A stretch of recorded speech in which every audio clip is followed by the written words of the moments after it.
એક ઝોમ્બીએ પોતાને બચેલો માણસ બતાવીને અંદર રહેલી એક છોકરીને દરવાજો ખોલવા વિનંતી કરી.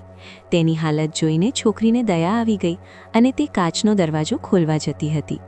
એ જ સમયે અચાનક તેનો પગ નજીકમાં રાખેલા પાણીના ગ્લાસ સાથે અથડાયો. જ્યારે તે ઝૂકીને ગ્લાસ ઉઠાવવા લાગી ત્યારે તેની નજર તે માણસની આંગળીઓ પર પડી, જે લોહીથી લથપથ હતી.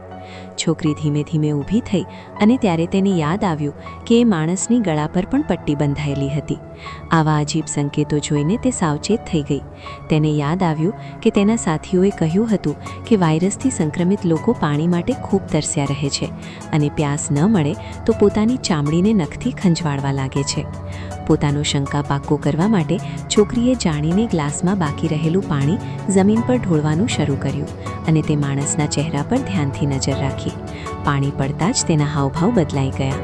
તે પોતાને કાબૂમાં રાખવાનો પ્રયત્ન કરતો રહ્યો, પરંતુ પ્યાસનો લાલચ છુપાવી શક્યો નહીં.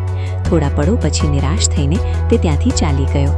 બધાએ રાહતનો શ્વાસ લીધો, પરંતુ થોડા સમય પછી ડ્યુટી બદલતા જ એ જ માણસ ફરી પાછો આવ્યો. આ વખતે તેણે ફોન ઉધાર માંગવાના બહાને એક છોકરાને ફસાવવાનો પ્રયત્ન કર્યો. તે સ્મિત કરીને બોલ્યો ઓર નિર્દોષ છોકરો વિચાર્યા વગર દરવાજો ખોલવા જતો હતો. ત્યારે પાછળથી એક છોકરી દોડતી આવી ઓર તેને ખેંચીને પાછળ લઈ ગઈ. સાથે જ દરવાજો જોરથી બંધ કરી દીધો. શોર સાંભળી બીજા લોકો પણ ત્યાં ભેગા થઈ ગયા.